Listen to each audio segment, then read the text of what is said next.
Time Guntur Shankar Vilas centre లో ఉద్రిక్తత చోటు చేసుకుంది. శంకర్ విలాస్ సెంటర్ నుంచి జిన్నా టవర్ సెంటర్ వైపు బీజేపీ యువ మోర్చా నేతలు దూసుకొచ్చారు. జిన్నా టవర్ కు అబ్దుల్ కలాం పేరు పెట్టాలి అంటూ డిమాండ్ చేస్తున్నారు. ఆగస్టు 15 కల్లా పేరు మార్చుకుంటే టవర్ ను తగలబెడతామని బీజేపీ నేత సత్యకుమార్ హెచ్చరించారు. బీజేపీ నేతలను పోలీసులు అదుపులోకి తీసుకున్నారు.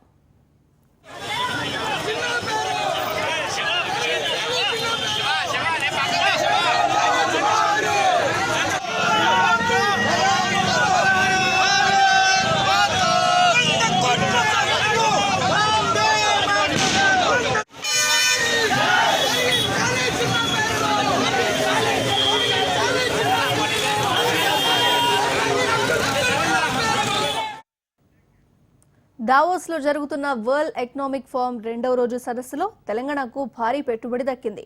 రాష్ట్రంలో 500 కోట్ల రూపాయల పెట్టుబడి పెట్టేందుకు ఆశీర్వాద్ పైప్స్ ముందుకొచ్చింది. ఈ మేరకు తెలంగాణ పరిశ్రమల శాఖ మంత్రి కేటీఆర్ సమక్షంలో అవగాహన ఒప్పందం జరిగింది. అలియాక్సిస్ కంపెనీ సీఈఓ కోయిన్ స్టిక్కర్ తమ ప్లాంట్ ద్వారా స్టోరేజ్ మరియు డిస్ట్రిబ్యూషన్ ఫైల్స్, ఫిట్టింగ్స్ వంటి ప్లాస్టిక్ ఉత్పత్తులను ఉత్పత్తి చేయనున్నట్టు తెలిపారు. వరల్డ్ ఎకనామిక్ ఫోరం సదస్సులో ఆర్టిఫిషియల్ ఇంటెలిజెన్స్ వినియోగంపై జరిగిన సదస్సులో మంత్రి కేటీఆర్ ప్రసంగించారు. ఫేషియల్ రికగ్నిషన్, ఆర్టిఫిషియల్ ఇంటెలిజెన్స్ విస్తృత ఉపయోగానికి ప్రజల విశ్వాసం పొందడమే ప్రభుత్వాలకు సవాలన్నారు.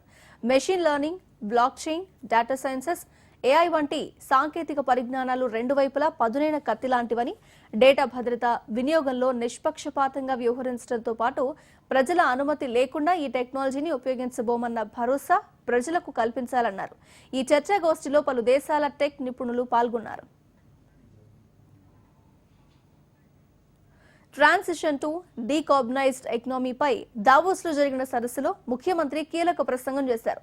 ఉజ్వల భవిష్యత్తు కోసం దీనికి మద్దతు పలకాలి అన్నారు. Niti Aayog CEO Amitabh Kant, Arcelor Mittal CEO Aditya Mittal, Greenko group MD and CEO Anil Chalamalasetty, Dassault system executive vice president Florence Verzelen ఈ సదస్సులో పాల్గొన్నారు. ఇంధన రంగంలో భవిష్యత్తులో జీరో కార్బన్ దిశగా అనుసరించవలసిన విధానాలపై చర్చ జరిగింది. కర్బన రహిత యంత్రాంగం చాలా ముఖ్యమైన విషయమని, ఈ ప్రయత్నానికి మద్దతు ఇవ్వకపోతే భవిష్యత్తు ప్రమాదంలో పడుతోంది అన్నారు జగన్.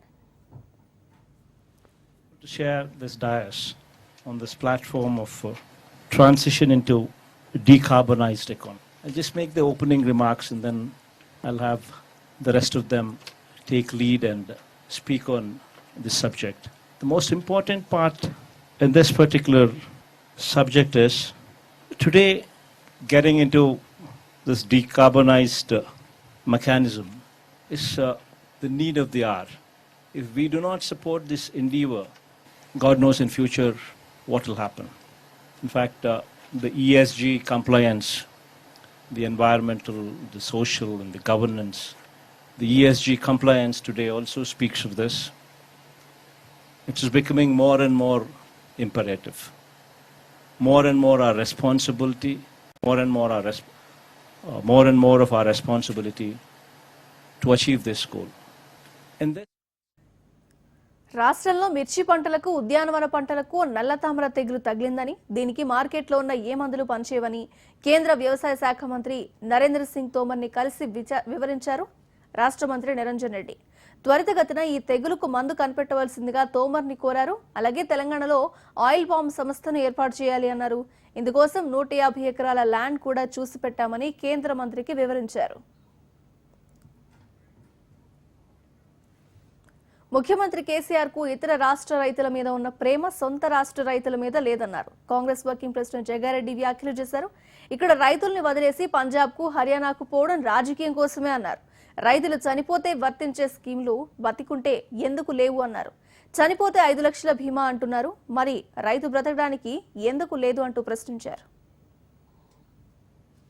ఒక ప్రశ్న అడగదలుచుకున్నది తెలంగాణ రైతుల పక్షాన ఈ రాష్ట్ర ముఖ్యమంత్రి గారిని ఒక ప్రశ్న అడుగుతున్నాం. ముఖ్యమంత్రి గారు కేసీఆర్ గారు, ఈ మధ్యకాలంలో మీరు వేరే రాష్ట్రాల రైతుల మీద ప్రేమ ఎందుకు పుట్టుకొచ్చింది? సొంత రాష్ట్రంలో రైతుల మీద ఇంకా ఎందుకు మీ ప్రేమ కపటి ప్రేమగా ఎందుకు మీరున్నారు? ఇప్పుడు ఈ రైతుల మీద ప్రేమ ఉన్నట్టుగా నటిస్తూ ఈ రైతుకు 1,00,000 రూపాయలు రుణమాఫీ చేయకుండా వేరే రాష్ట్రాలలో ఈ సవతి ప్రేమ ఏంది అనేది అర్థం కాలేదు. ఇంకో విచిత్రం ఏంటంటే అసలు చచ్చిపోతే స్కీములు పెడుతున్నారు కానీ బతుకుండడానికి స్కీములు లేవు. రైతు చనిపోతే 5 లక్షల బీమా, రైతులు బతకడానికి బీమా పథకం ఎందుకు పెట్టలేదు? రైతు బ్రతకడానికి బీమా లేదు కానీ రైతు చచ్చిపోతే బీమా ఉన్నది.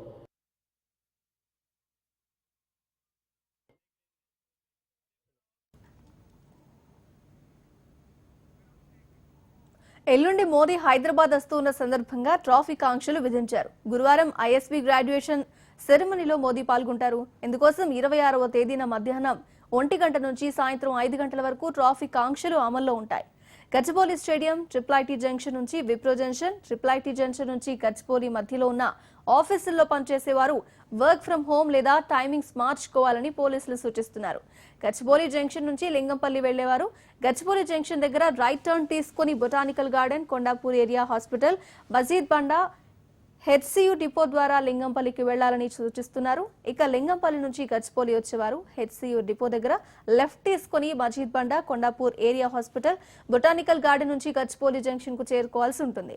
విప్రో నుంచి లింగంపల్లికి వెళ్లేవారు విప్రో జంక్షన్ దగ్గర లెఫ్ట్ తీసుకుని Q City, Gowlidoddi, Gopanpally X road, HCU back gate, Nallagandla నుంచి లింగంపల్లికి వెళ్లాలి. విప్రో నుంచి గచ్చిబౌలికి వెళ్లేవారు విప్రో జంక్షన్ దగ్గర రైట్ తీసుకుని feel hotel, Nanakramguda rotary, ORR, LNT towers మీదుగా గచ్చిబౌలి జంక్షన్ చేరుకోవాలి. కేబుల్ బ్రిడ్జ్ నుంచి గచ్చిబౌలి జంక్షన్ వెళ్లేవారు కేబుల్ బ్రిడ్జ్ పైకి ఎక్కే ర్యాంప్ దగ్గర రైట్ తీసుకుని Ratnadeep, Madhapur PS, cyber towers, Hitex, Kothaguda, botanical garden మీదుగా గచ్చిబౌలి జంక్షన్ కు వెళ్లాల్సి ఉంటుంది.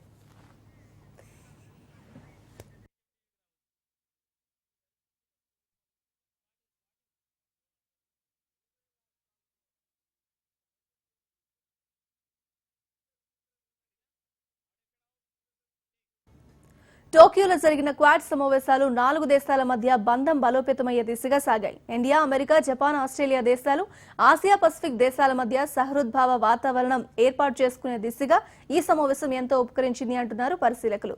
ముఖ్యంగా చైనా ఆధిపత్య ధోరణికి చెక్ పెట్టేందుకు ఈ 4 దేశాలు వ్యూహాత్మకంగా అడుగులు వేస్తున్నాయి. ఇండియా, జపాన్, ఆస్ట్రేలియా, అమెరికా ఈ 4 ప్రధాన దేశాలు వ్యూహాత్మకంగా ఒక్కటవుతున్నాయి. ఆసియా పసిఫిక్ తీరంపై కన్నేసిన చైనాను కలిసికట్టుగా ఎదుర్కొనే దిశగా కొంతకాలంగా అడుగులు వేస్తున్నాయి. ఈ క్రమంలో జరిగిన తాజా క్వాడ్ సమావేశం ఆ దిశగా పురోగతి సాధించిందనే చెప్పాలి. వ్యూహాత్మకమైన రక్షణ ఒప్పందాలకు పెద్దపీట వేసుకుని టెక్నాలజీని షేర్ చేసుకునే ఉద్దేశంతో 2017లో ఈ దేశాలు కూటమిగా ఏర్పడ్డాయి. ఆసియా పసిఫిక్ దేశాల మీద చైనా ఆధిపత్యానికి చెక్ పెట్టే ఉద్దేశంతో ఈ 4 దేశాలు గత 2 ఏళ్లుగా గట్టిగా కృషి చేస్తున్నాయి. ఈ నేపథ్యంలో తాజాగా జరిగిన చర్చల్లో ఇండియా కీలక పాత్ర వహించిందని అంతర్జాతీయ నిపుణులు అభిప్రాయపడుతున్నారు. ఇక భారత ప్రధాని నరేంద్ర మోడీ విడివిడిగా అన్ని దేశాల ప్రధానులతోనూ సమావేశమయ్యారు. అమెరికా అధ్యక్షుడు జో బైడెన్తో జరిగిన భేటీలో మోడీ స్నేహహస్తం అందిస్తూనే ఇండియా, అమెరికా మధ్య సంబంధాలపై నిర్మోహమాటంగా మాట్లాడారు. పటిష్టమైన సంబంధాలు నెరపడంలో మన 2 దేశాలకు ఉన్న సామర్థ్యాన్ని పూర్తిగా వాడుకోలేదని కుండబద్దలు కొట్టారు. ఇరు దేశాల మధ్య సహకారం, పెట్టుబడులు, రక్షణ ఒప్పందాలు, ప్రజల మధ్య సత్సంబంధాలు ఇంకా గట్టిపరుచుకోవాలన్నారు. ప్రపంచం మేలు కోసం పనిచేయటంలో క్వాడ్ ఎంతో ముందుకెళ్లిందని, వ్యాక్సిన్ డెలివరీ, కాలుష్య నివారణ, ఆర్థికపరమైన సహకారం, ప్రకృతి విపత్తుల నివారణలో ఇచ్చిపుచ్చుకుంటున్నాయని ప్రశంసించారు. ఇక జో బైడెన్ ఇండో పసిఫిక్ దేశాల మధ్య సంబంధాలు ఇంకా పటిష్టం కావాలని, అందుకోసం ఈ 4 దేశాలు ఇంకా దగ్గరవ్వాలని ఆకాంక్షించారు. ఉక్రెయిన్ మీద రష్యా దాడిని మరోసారి ఖండించారు. ఇది ప్రపంచ దేశాల సార్వభౌమాధికారానికి ప్రమాదకరంగా అభివర్ణించారు బైడెన్. हमारे पीपल टू पीपल रिलेशंस और घनिष्ठ आर्थिक संबंधों में भी हमारी पार्टनरशिप को यूनिक बनाते हैं.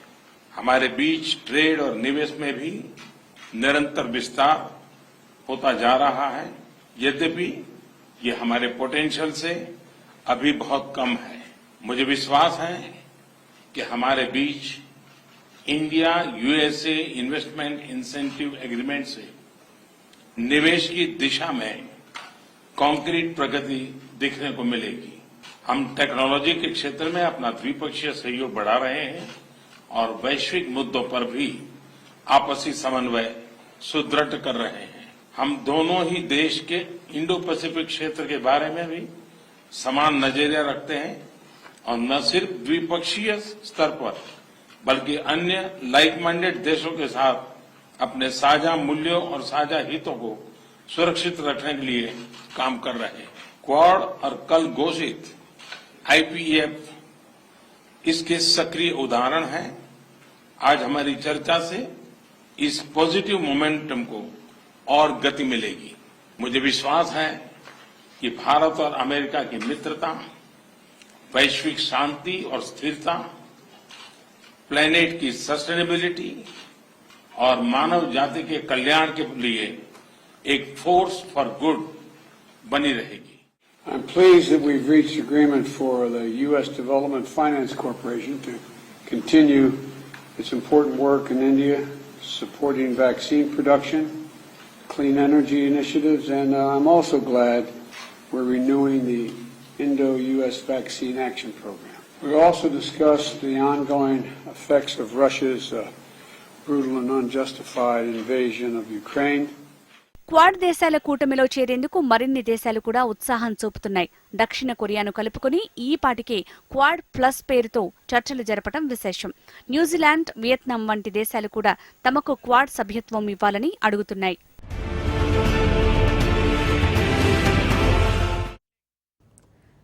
చమురు, వంట గ్యాస్ ధరల నుంచి కాస్త ఉపశమనం కల్పించిన కేంద్ర ప్రభుత్వం వినియోగదారులకు మరో శుభవార్త వినిపించబోతోంది. దేశవ్యాప్తంగా ధరల నియంత్రణకు నడుం బిగించింది. పన్నులు తగ్గించేందుకు అవకాశం ఉన్న వస్తువుల జాబితా ఇవ్వవలసిందిగా వాణిజ్య మంత్రిత్వ శాఖకు ప్రధాని కార్యాలయం ఆదేశించింది. నిత్యావసర వస్తువులు, ముఖ్యంగా వంట నూనెల దిగుమతిపై సుంకం తగ్గించాలని నిర్ణయం తీసుకుంది. ద్రవ్యోల్బణాన్ని మరింతగా తగ్గించగల చర్యలను కేంద్రం పరిశీలిస్తోంది. విదేశాల నుంచి చేసుకునే దిగుమతులపై విధించే అగ్రికల్చర్ ఇన్ఫ్రాస్ట్రక్చర్ డెవలప్మెంట్ సెస్లో కోత విధించాలని కూడా యోచిస్తోంది. ద్రవ్యోల్బణాన్ని 60 నుంచి 70 బేసిస్ పాయింట్లు తగ్గించడమే లక్ష్యంగా చర్యలకు ఉపక్రమించడం విశేషం. ఈ పరిశీలన తరువాత కొన్ని నిత్యావసర వస్తువులు, వంట నూనెల ధరలు దిగి వచ్చే అవకాశం ఉంది. ఇటీవలే ఉదయపూర్ సదస్సులో పలు నిర్ణయాలు తీసుకున్న ఏఐసీసీ తన డిక్లరేషన్ అమలు ప్రారంభించింది. Congress party political affairs group task force 2024 Bharat Jodo Yatra కమిటీలో ప్రకటించింది. ఏఐసీసీ పొలిటికల్ అఫైర్స్ గ్రూప్ సభ్యులుగా రాహుల్ గాంధీ, మల్లికార్జున ఖర్గే, గులాం నబీ ఆజాద్, అంబికా సోని, దిగ్విజయ్ సింగ్, ఆనంద్ శర్మ, కె వేణుగోపాల్, జితేంద్ర సింగ్ పేర్లను అనౌన్స్ చేసింది. ఇక టాస్క్ ఫోర్స్ 2024 కమిటీ సభ్యులుగా చిదంబరం, ముకుల్ వాస్నిక్, జయరాం రమేష్, కేసీ వేణుగోపాల్, అజయ్ మాకేన్, ప్రియాంక గాంధీ, రణ్దీప్ సూర్జేవాలా, కె సునీల్ ఉన్నారు. భారత్ జోడో ప్లానింగ్ గ్రూప్ సభ్యులుగా దిగ్విజయ్ సింగ్, సచిన్ పైలట్, శశి థరూర్, రవనీత్ సింగ్, కేజే జార్జ్, జ్యోతిమణి, ప్రద్యుమ్, జీతూ పట్వారీ, సలీం అహ్మద్ పేర్లను ఖరారు చేశారు. లండన్లో పర్యటిస్తున్న రాహుల్ మరో వివాదంలో చిక్కుకున్నారు. భారత్కు కశ్మీర్ అంశానికి వ్యతిరేకంగా పాకిస్తాన్కు సపోర్టుగా వ్యవహరిస్తున్న జెర్మీ కోర్బిన్ అనే అక్కడి ఎంపీని రాహుల్ కలవడం రాజకీయంగా వివాదం రేపుతోంది. కశ్మీర్లో మానవ హక్కులు మంటగలిశాయని, పాకిస్తాన్తో భారత్ చర్చలు జరిపి సమస్యను పరిష్కరించుకోవాలని జెర్మీ అనేక మార్లు అభిప్రాయాలు ట్వీట్ చేశారు. అంతేకాదు కశ్మీర్ నుంచి భారత్ వేరుపడాలని కూడా డిమాండ్ చేశారు. దీంతో పాటు హిందువులకు వ్యతిరేకంగా కూడా జెర్మీ పోస్టులు పెట్టారు. అలాంటి వ్యక్తిని శామ్ పిట్రోడా సహా లండన్లో కలవడం వివాదాస్పదమవుతోంది. లండన్లో దేశద్రోహ కార్యకలాపాలపై లేబర్ పార్టీ జర్మీని సస్పెండ్ చేసింది. భారీ వరదలతో అసోం విలవిల్లాడుతోంది. ఈ వర్షాలతో ఇప్పటికీ 25 మంది చనిపోయినట్లు అసోం అధికారులు చెబుతున్నారు. దాదాపు 6.5 లక్షల మంది ఈ వరదల ప్రభావానికి గురయ్యారు. 1700కు పైగా గ్రామాలు నీట మునిగాయి. 82,000 హెక్టార్లకు పైగా పంట నష్టం సంభవించింది. దీంతో వరదను పూర్తిగా అంచనా వేసేందుకు సహాయక చర్యల పరిశీలన కోసం ముఖ్యమంత్రి హిమంత బిశ్వ శర్మ ఆయా ప్రాంతాల్లో పర్యటించారు. సహాయ చర్యల కోసం అధికారులను పురమాయించారు. జమ్మూ కశ్మీర్లో టన్నెల్ కూలిపోయి కార్మికులు ఇరుక్కున్న ఘటనలో రెస్క్యూ ఆపరేషన్ జరుగుతోంది. జమ్మూ టు శ్రీనగర్ కు వెళ్తున్న హైవే పనుల్లో భాగంగా సొరంగం వేస్తున్న క్రమంలో సొరంగం కూలిపోయింది. శిథిలాల కింద 9 మంది వరకు ఉన్నట్లు చెబుతున్నారు.